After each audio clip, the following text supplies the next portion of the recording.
পালং শাক কেটে নিয়েছি, দেওয়ার জন্য নিয়ে নিয়েছি ডালের বড়ি, বেগুন, ফুলকপি, আলু। ডালে বড়িটাকে ভেজে নিব হালকা করে। তেল দিয়ে দিয়েছি, আমি ডালে বড়িটা ভেজে নিব।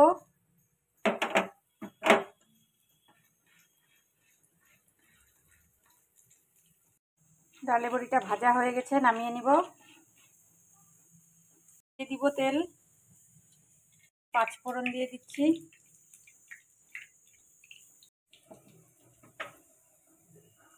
সবজিটা দিয়ে দেব, পরিমাণ মতো লবণ গুঁড়া,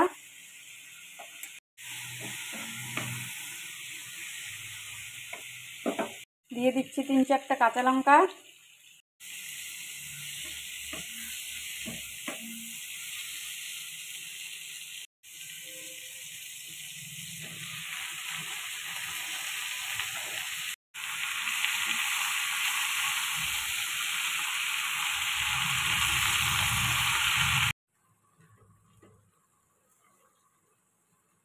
দিয়ে দিচ্ছি,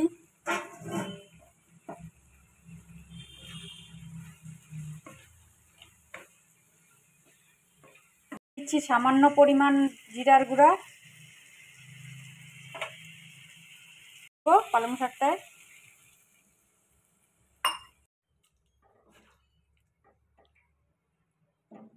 আধা চামচ চিনি দিব, ধনিয়া পাতা,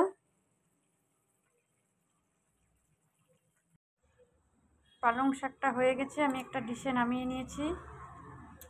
আপনারা এরকম করে, আমি যেরকম করে করলাম সেরকম করে আপনারা করবেন, খেতেও ভালো লাগবে।